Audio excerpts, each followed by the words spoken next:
And I welcome especially you, Mrs. McCormick.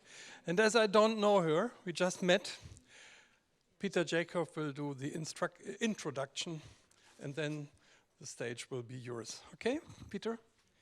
And you should come up here because it's important for the video. Okay. Good. So, I'd like to introduce Roz. Rosalind is her full name, but we all call her Roz McCormick. Rosalind when I'm naughty. When she's naughty, okay. When she gets into trouble, we'll call her Rosalind. Roz was the only person who doesn't work with parents on the NVR training course. You know, I've known Roz a long time. When did you start training in NVR? 2013. 2013. So she's been on the NVR bandwagon a long time, and she wrote down stuff that she wants me to say. Well,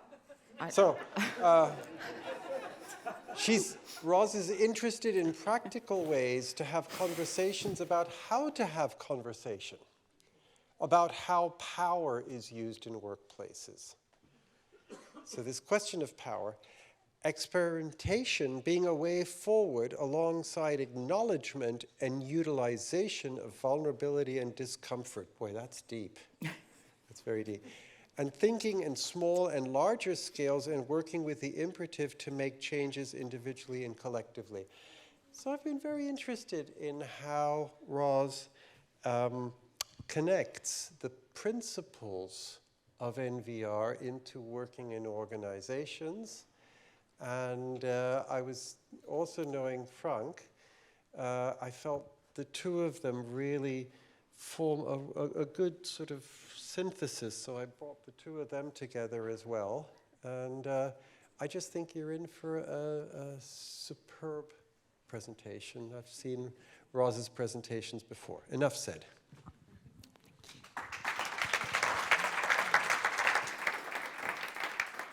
that is very kind. Thank you very much. You may notice, if anybody can't see them, I'm just going to do a little stroll. These are my magic gold shoes.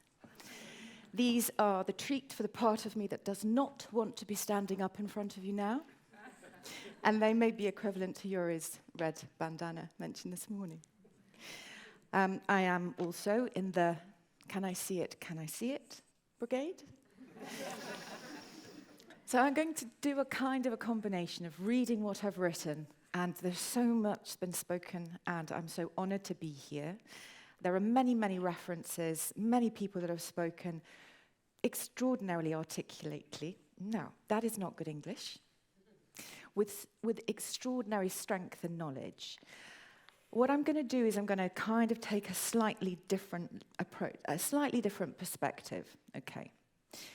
So my lecture, Playing with Power, as you can see, there's somebody playing, will explore how with experimentation and vulnerability, we can begin to understand what well-used power looks like in the workplace and what coercive power looks like in the workplace too. I believe as professionals, it is only when we overcome the fear of humiliation that we are in a position to replant our individual authority when we might feel that it is in peril. So you'll see this idea of plants and replanting and seeding and flowers that flows through many, many people's conversations. I'm not a therapist. I'm a former probation officer and qualified coach, and I'm here to talk about power in professional settings. So maybe what I speak about might be relevant for you in your professional settings. So I'm interested to know what it looks and feels like when power is used well, and what it looks and feels like when it is misused. I'm presenting what I understand from my experience as a coach with individuals and groups, and I hope the application of NVR in this context can be more widely understood and applied as a component in your life as managers or leaders. Yeah? And if you recognize in yourself in my presentation, I hope you go away with something that you feel able to put in place. So I work with clients who wish to recognize their best attributes in how to use their professional authority to communicate and lead. I blend coaching and mentoring to establish a confrontational and compassionate space to enable clients to confidently recognize and use their power to promote collaboration, creativity, relationship, and priorities. So I'm hoping to speak in a compassionate and reflective way about, what is it about? About the kind of power that is often hiding in plain sight, okay? And it's extremely used to being hidden. And to do so from a place of kindness, because it's always important, and it's especially important when we're talking about a topic that can put people in defensive positions or on the back foot. And then, of course, there is the challenge that what we're speaking about relates to how a living is earned and professional identity and when that's at stake. So I'm going to consider the implications to professional status and workplace culture and underpin my commentary with some observations from practice. Now, talking openly about this type of power in a professional context can lead to a tiny, itsy-bitsy bit of discomfort. And it seems that even talking about power and its application in the workplace is itself a form of resistance. A proactive stance to let the conversation see the light of day by giving permission for conversations around it, to acknowledge it as, oh, sorry, and the next. Oh, and the next. Oh. Now, I'd like you to go back for a second. Now then, I'd like everybody here to imagine, this is an act of creativity in the moment, that on the slide behind me is an elephant. Okay, so the elephant in the room may be that this is not the right set of slides. But I'd like you to imagine an elephant, because that is what... You are very excellent. Thank you very much. Okay, so this is an elephant, and it's in the room. And that's one of the things that we're talking about when we're talking about power in the professional setting, because nobody wants to talk about the elephant. Okay, so lots of people have spoken about compassion so far, and I'm thinking about a gentleman, an English gentleman called Paul Gilbert, who in 2014 began to really think about the application of compassion. And his study found that it's really, really relevant and interesting, particularly in relation to individuals who experience shame or self-criticism. Now, this compassionate focus resonates with the importance of reconciliation in NVR, which I feel has a kinship with restorative practice and lots of approaches that people here will take. I don't know if there's a slide now. Shall we have a look? Do you mind? No, take it back. It's not working. Okay. It's actually, for anybody else, it's here. I don't need to be doing that. It's just down here. Okay. As a coach, my goal with clients is fourfold. Okay, so it's quite a big picture. I want to develop presence in professional settings so that power misuse can be recognized and addressed in an organized way. So we have to get organized with the professional connected to their own awareness of their choices. To understand well-used power so it can be noticed, acknowledged, understood, and promoted. Yeah? For the individuals or groups to obviously achieve what they want to achieve, but to understand generally more about power and how it works, and to take the learning out into other contexts so we can get more congruent with how we apply well-used power. Now, it's been mentioned earlier, but there are some things that need to be in place before anybody becomes willing to experiment with resistance and disobedience in the workplace. And I'll recognize that disobedience is a tricky word. For these things to have been established, the client will have felt their vulnerability, the vulnerability of the unknown, and likely some fear of having their own humiliation witnessed. What I found is that a coaching client cannot resist power in their professional setting, however it shows up, without clarity about what is problematic about the power misuse for them personally and professionally, and that they have an imperative to do something about it. The imperative is usually personal, but it impacts the professional, and isn't the sequence interesting? So these goals encompass an awareness of some power misuse tactics, okay, in the professional context. So I'll speak about escalation, intentional escalation, and accidental escalation, presence loss, and humiliation and accommodation. So the proverb states, throw your heart out in front of you and run ahead to catch it. My inspiration is enabling people to spot the invitation to become compliant, simply because it is polite, convenient, or merely practical to do so, to help them slow down their responses and reactions so they can notice and choose, so they can make choices, and to understand their own personal rules, and to recognize that an emotional response usually costs them presence. Elephant staying. I introduced the concept of invitation because it's inherent for this approach to work that they slow down their responses, and practice in spotting the invitation in conversations with others is the training ground for this slower pace. The invitation and how it is received or understood by clients is individual and born of their individual experiences, their frames of reference. And it's equally important that a client knows they can simply walk away with a full cup of awareness about their professional skills and attributes, unless they themselves see the imperative to make changes.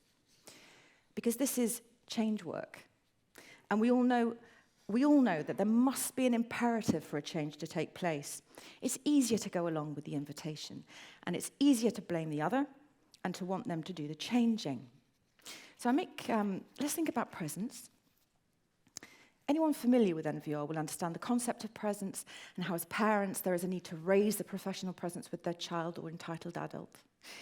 In a work context, I think of presence as having an internal and external component, the internal being about self-responsibility for one's choices and awareness of who we are, and the external about reputation and how we feel the need to present alongside other people's reflections of us. So how these two things interact.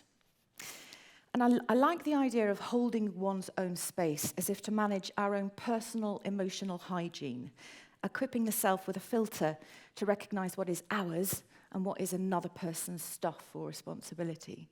And in workplaces, all of that can get all jumbled up together and very tightly interwoven. I'm influenced by women and how women have forged a path into places and spaces that would have excluded them. And by people of difference who have been exposed to power misuse and have found ways to resist that peacefully and productively. I am interested and influenced by the desire to support men to recognize their gifts and their beauty and all that is respectful co-creation and collaboration. I'm not a fan of the war of the sexes. I feel that societally, culturally, humanly, it's a problem that we can choose to contribute to or choose to resist contributing to. The viewing point of my work, and included in what I'll speak about today, are from the small scale to the large scale. So what happens when we do it? How does it get reflected outside? And there are two women philosophers who I make reference to today, Rosie Braidotti and Mary Midgley. Both are philosophers. Mary Midgley is no longer with us, but their ability to understand the large scale, insightfully and irreverently, if you like, inspire and nourish my thinking. The large scale aligns with the we described by Rosie Braidotti in her series on posthumanism. By the way, British Airways lost my latest copy of that. Very upset. She refers to the we who are not one and the same, but are in this together. This we are we. This we is central to my understanding of the potential application and necessary integration of NVR in the workplace, and planting the spores or the seeds of that wherever we can go, in whichever space we then end up in, find ourselves in. So I think in practical terms, so I'll speak about active application of NVR, in understanding how power is being used, both in terms of opportunities and challenges. because I want to understand the client's perspective, and we'll use the NVR principles, but in this context and with some adjustments. For example, with a recent client with a management role in a busy social care team and a boss who was actively stepping on their ability to make decisions by replacing my client's decisions with their own. So my client's made a decision, her manager comes along, she doesn't like the decision, maybe somebody's complained about the decision, so she said, oh, we'll move that decision out of the way, this is my decision. The manager informed my client she was probably autistic and should think about getting a diagnosis to avoid complaints being made about her by her colleagues. The manager stated she had my client's best interests at heart, but was actively promoting the idea that my client was a problem that needed solving. Now, the result was my client was at a crossroads, and her timing was excellent for coaching. She was at a crossroads between accommodating this, allowing this, accepting it as relevant to her, and becoming a tyrant to others themselves. Yeah? So she was in this space of whether or not she was going to cooperate with it, and what would happen to her if she cooperated with it. What would that lead her to being like as a person, as a manager in a workplace? So one of the announcements I made to her went something like this, and it's a combination really between a campaign of concern and an announcement, so I blend. Thank you for telling me your story. I can feel how hard it is for you to express how much this feels to be in your way at work. Your circumstances sound extremely difficult, and I understand that you're under considerable pressure. From my point of view, having spoken with you, listened to you in our conversation so far, from my point of view, you're absolutely fine. You've got options. You're capable, you're creative, so there's no reason to change. You can carry on, you can find something to divert you, either a new job or a hobby. There is evidence based for meditation as an example, and a form of mindfulness could help you manage your own feelings about this. But if it's a recurring situation for you, and you want to be able to resist losing sight of your own power and skills in your work, and you can see the impact on others, you could feel that there's an imperative. What I can promise you is that there will be confrontation for you in how you respond and act, and possibly several moments of something like excruciation when you find something out that you didn't know and begin to experimentally apply what you learn. Let's think for a moment about non-verbal passive aggression, or microaggressions, from the sucking of teeth to the folding of arms. Okay? What about the common or garden eye roll? It's a fairly common example. And it might fall into the category of what I would call problematic power use, because it's got potential to humiliate and can lead or encourage escalation and presence loss. A perfectly timed eye roll can unleash a tsunami of resentments and wrath in any matrix combination, child to parent, male to female, female to male, with additional bonuses for age, race, sexuality, and belief systems. In a work context, this eye roll can lead to the loss of the mask of maturity and damage emotional resilience. The resulting reaction, whether internal or external, demonstrates the grade and the quality of the mask. It says something about the ability of the person to manage their circumstances. What does it take to resist the invitation issued by the eye rollee? So let's think of another example. You're a therapist, a researcher, a professor, and you are busy and important. You do not have time to consider the individual needs of other people. After all, your role is more important than theirs. You are paid more, have more qualifications, have a better car. And your work makes an impact, and there are expectations upon you and pressures to achieve and acquire. And if you do not achieve them, what are you? How important will you be when you step off the treadmill? So how easy is it to cut some corners in communication and collaboration and simply tell people what to do or else? We can call this normal day-to-day workplace activity. We can. It happens everywhere, bottom up, top down.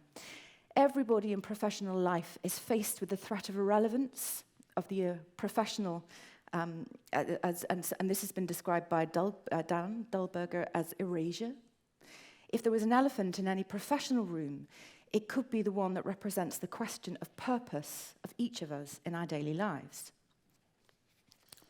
So coaching the important person, okay, would involve exactly the same approaches to coaching the person who is at the effect of their power.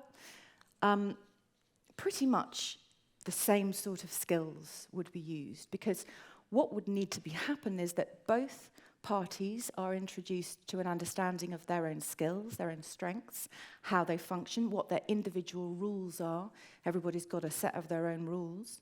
Everybody's got a unique frame and experience, their own filters that receives information in a way that's unique to them. So we'll be talking about what their skills are, how they function as human beings, what's important for them. And then also explaining and exploring with them how they function in terms of escalation in the workplace, what invitations they receive and what invitations they extend to others in terms of creating those ripples, or damaging the force field, or keeping the waterline high in terms of making sure that communication stays at quite a superficial level. The intervention could prevent a deeper escalation of power misuse, and it could interrupt a flow of power misuse into even more compliance-based or into compliance-based territory. I give these examples because using the principles of NVR is a very cool life skill. Yeah? The importance of learning how to identify power misuse and power used well should be taught in schools and promoted in all walks of life. How many of us here would know how to spot coercive power? How many of us can respond to it without battling for control? How many of us can see early warning signs and act to ensure we do not feel powerless or experience more powerlessness? And when we go into organizations, we accept the rules of the organization. And if the existing rules are, this person behaves like this, and we allow it, and this person behaves like this, and we allow it. If we allow, we're constantly giving permission for the continuation of what, taken from a different perspective, might be less agreeable to us, and we might actually find that we are not content to allow it to continue. So some of my clients bring a lived experience where they may be doing excellently at work, but they don't understand the role of presence, or just like parents, they haven't always made good choices about where to have battles or which battles to fight. And the results have damaged their professional relationships and their sense of professional identity and their sense of pride in their communication abilities. What if you are qualified and employed but vulnerable to the office dictator, or the person whose ambitions are realized through their condescension of you, or the person whose happiness is lifted ever so slightly by your becoming miserable, or the person whose role is outside of their capacity currently, but they don't have the communication skills or emotional intelligence to engage with you? So these examples can be viewed as life as normal, and there are many more popular ways to deal with power misuse than coaching, and I suggest this is one of the reasons that the wellness industry is doing so well. It may as well be saying, hey you, who works for a terrible boss, and sometimes you feel an absolute idiot when they roll their eyes when you are speaking, or they gesture you should shut up. And you're agreeing to do things that might well ruin the future for many generations. But hey, take this candle. Cue slide for candle. Should be a candle in here somewhere. There must be I know there's a candle in here. I know there is. Nope. These are the wrong slides. Okay. Oh, please forgive me. My slides for this presentation are upstairs with my workshop. I'm going to ask you to imagine that this elephant is a candle. An act of imagination. Okay.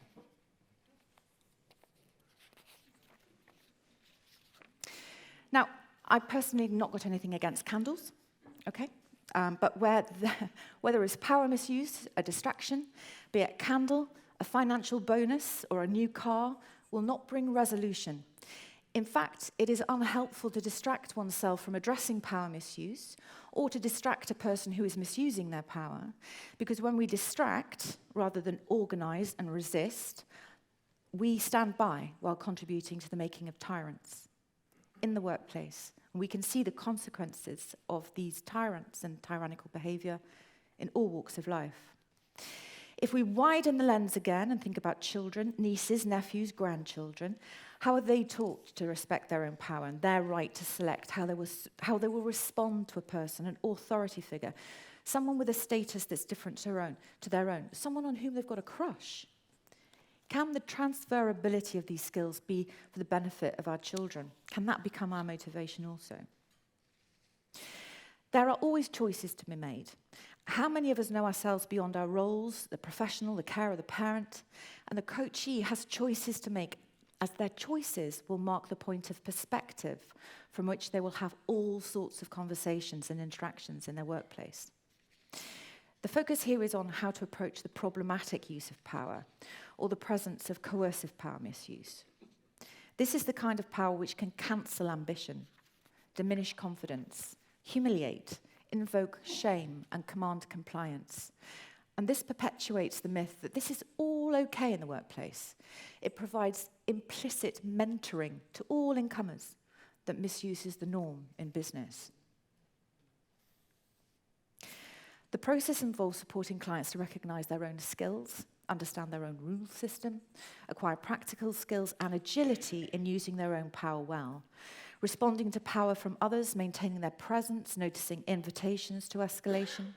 And central to this progression is the ability to practically understand what to disrupt through planned resistance or disobedience. Now, resistance in the workplace is about careful choice, and it's an individual plan for an individual person or group in their particular context. I acknowledge the difficulty with the word disobedience. It can be perceived as childish, rude, unprofessional, or unconventional, dangerous, disrespectful. And so think, please, about the parallel with Lebowitz's work on accommodation with families in circumstances of obsessive, compulsive, and anxiety disorders. What would you, as a professional in a situation where there is problematic power misuse, what would you de-accommodate?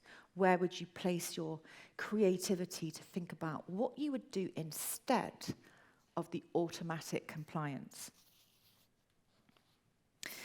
The inherent compassion and practical logic of NVR helps me to imagine the resolution of what the late English philosopher Mary Midgley postulated in 1984. I know where it is on this slide, but if you forgive me, I'm not going to try to keep going backwards and forwards because I'm just not going to do that. It's an act of resistance for my own self. So I'll read it.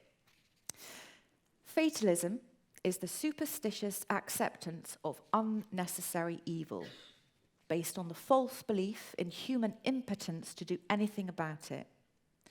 As a practice, it means taking no steps to cure that evil.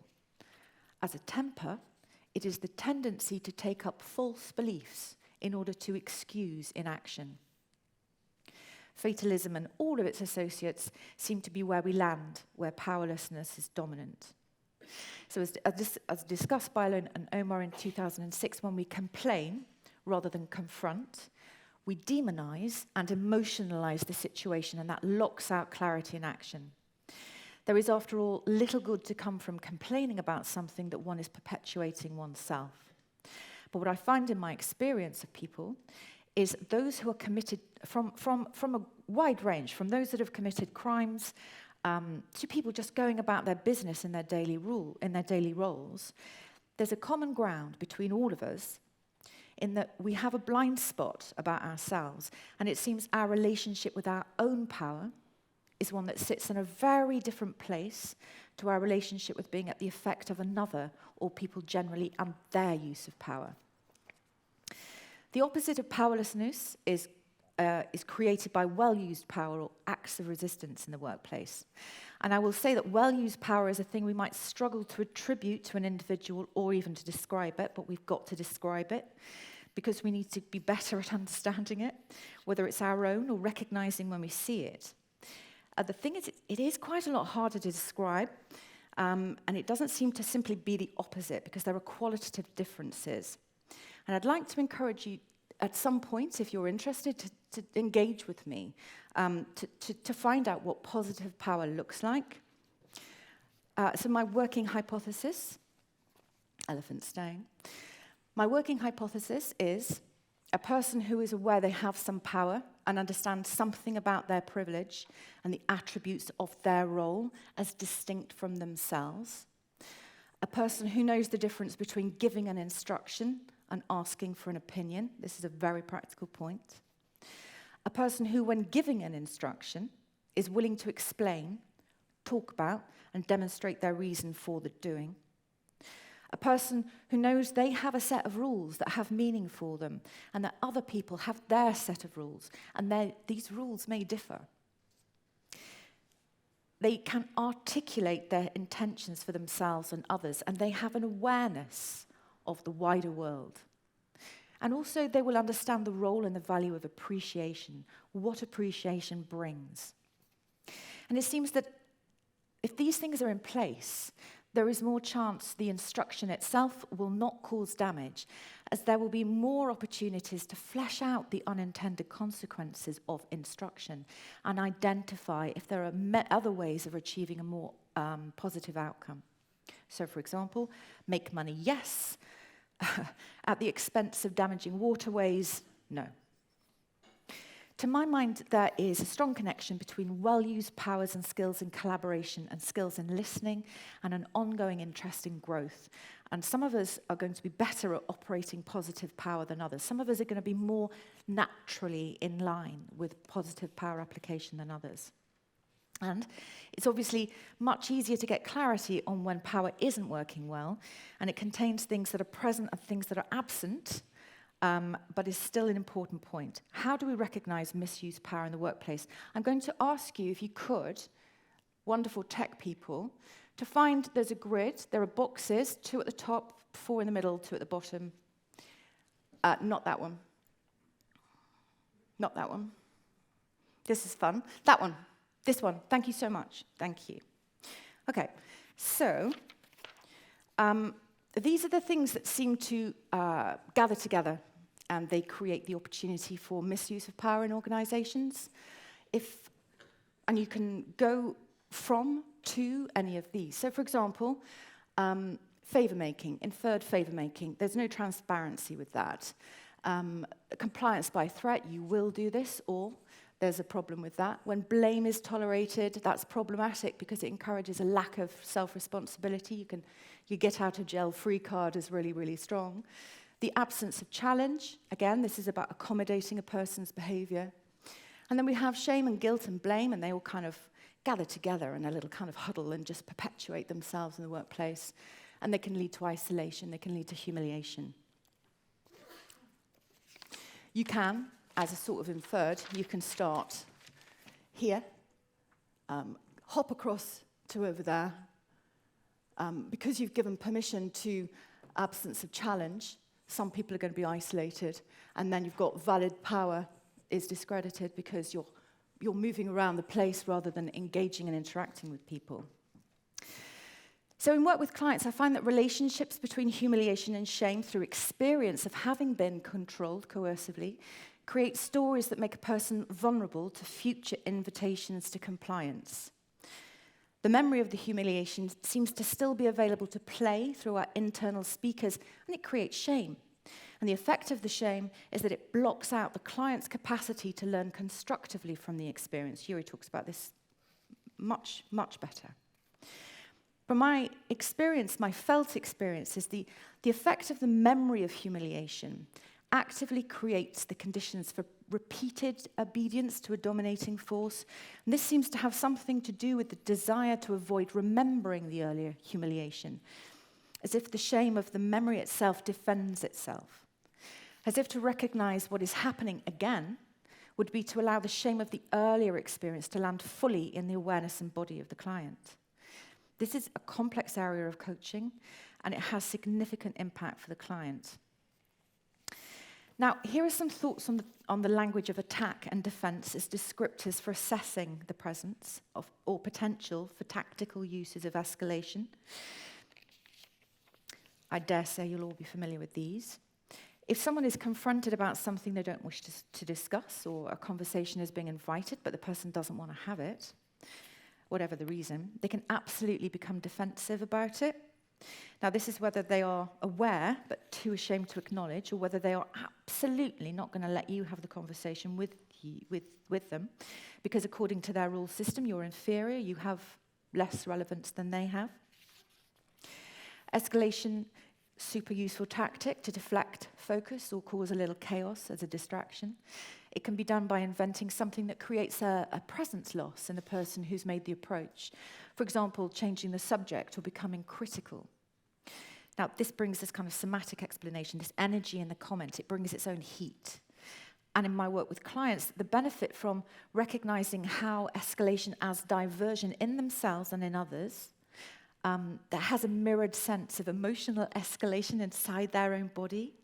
And without this knowledge, when professionals are engaging in mirrored escalation, when you're going, and they're going, whether that's explicitly or implicitly, there's a significant damage to the relationships and reputation, possibly. But there's often quite a lot of momentum that can carry it away, can keep carrying it forward, and damage relationships, and damage the person's sense of their own identity as a professional in a room with other professionals, and what that means about how they stand there and feel connected. So I kind of blend, I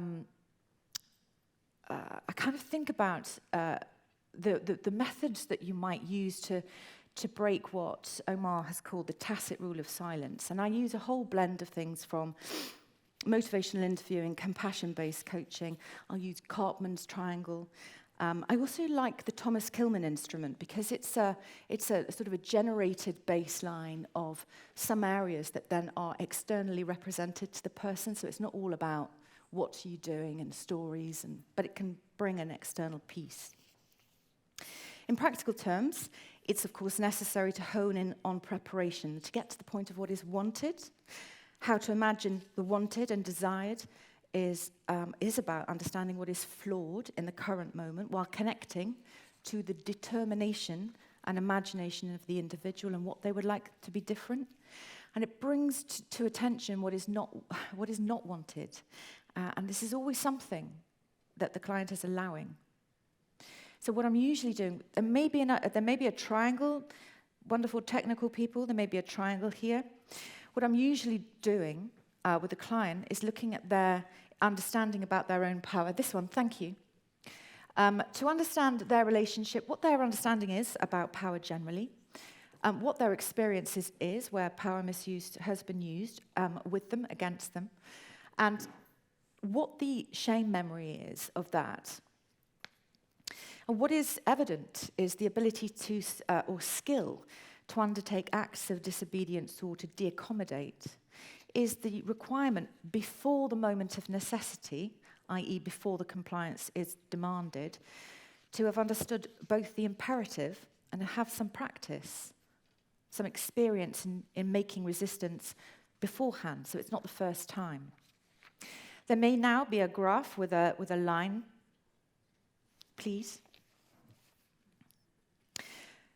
So experimentation, so it's a box with an arc inside it, maybe further toward the beginning.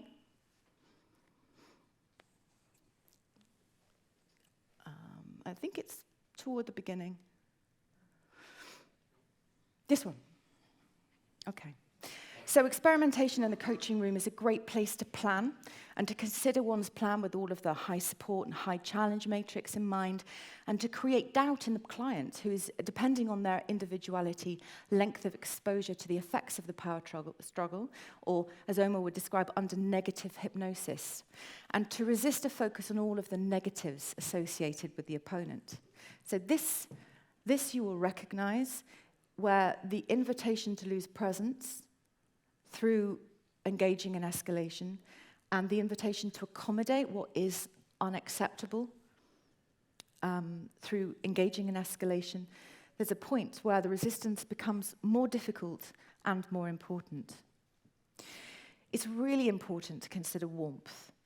This helps to prepare the person to become aware of the risks and to think about and practice how they will engage in conversations. Now, this application of NVR cannot have an attachment to the other professional changing. It's an internal conversion. But of course, there may be adjustments in the other professional as a result, and these are as a result of the obedience to what Sharp would have called the former regime. We do not and will not verbally brutalize or be bruising about the other, even if their power appears or presents to be astonishing.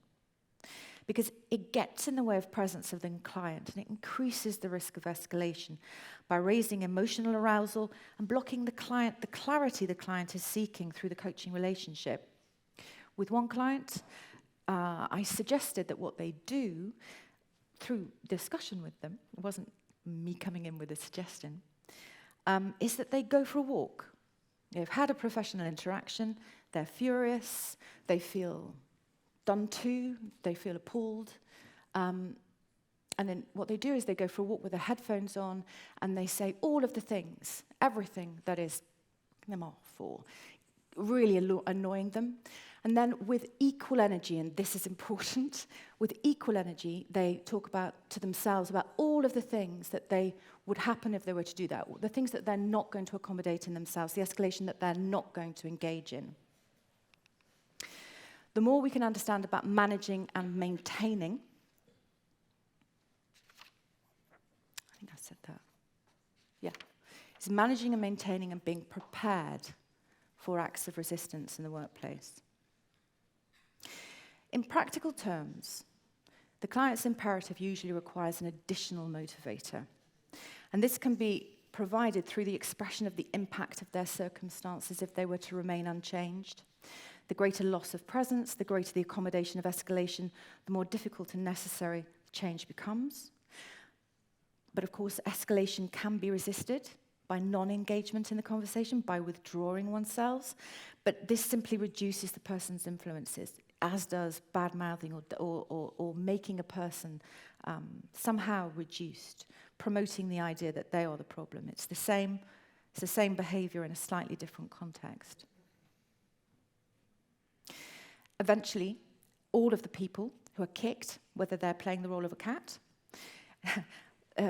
whether they're kicking the cat or whether they're kicking another person or their own body, their child, their house, strangers, how we treat the earth, the consequences of not challenging power misuse in the workplace are enormous for all of us, whether we bear the brunt of the consequence directly or not. As Mary Midgley observes, there really is a deep, pervasive discrepancy between human ideals and human conduct. In order to deal with this, we need to recognize it, not to deny it. But recognition is challenging, and central to the outcome of clients having increased self-authority is awareness that those who engage them in controlling ways are tapping into what Omar would have described as being controlled by earlier models of control. And this recognition can be a revelation, and it can cause emotionality at the recognition and necessary grief of earlier examples. For example, the fear of humiliation or loss to status. But once recognized, a person can renegotiate the storyline and choose how to remember the experience. So this is the idea of the opportunities and the challenge. It's through tapping into earlier experiences of where power misuse has been resisted, that it is possible to become less concerned about other people's views and focus on the self. And I see this process of becoming less concerned about what other people think as itself an act of resistance. The process is about creating awareness so that vulnerability can be excruciating, but it is the result of not having processed the impact and experience of being controlled by others. It's not a well-understood process in the coaching room and can possibly be more commonly understood as victim blaming.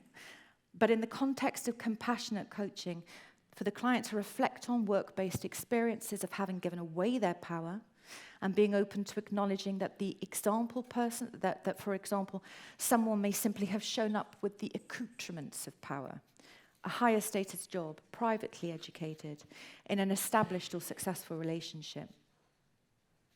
A change in the space is incredibly voluntary and always an experience by degrees.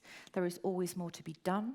So realistically, coaching around power in the workplace is really about enabling the client to create a recognizable toolkit so they can practice, experiment, and take their power with them.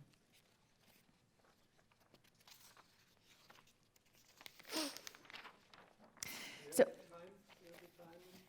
what time is it? It's 6 minutes over. Oh, is it? Yes. Oh, I beg your pardon. Okay. So what can be done? What can be done? It's important to look for evidence. Where is the evidence that there is a power struggle? I think I've got to, let me go back to this little piece here. We may ask what the difference then between coaching input for problematic or coercive power misuse and the normal routes out of organisations where there is insufficient fit or support. We go back to the small and the large scale. If a person stays in a coercive situation, it is very bad for them, it is very bad for all of us. But of course, if there is awareness within an organisation and the relationship can be inspired to co-create positive power, then the outcome can be more of the sum of its parts. And in closing, what I want to say, because compliance is something we're all engaging with on a mass scale, and some of us have more opportunity born of privilege to resist it than others, to share the skills in resisting power misuse with those for whom acts of resistance or de-accommodation are not immediately an option. What difference would it make to professional relationships, creativity, collaboration, and priorities if there was a measure of well-used power? And if that measure was applied to the we, what difference could we make? Thank you very much. Thank you.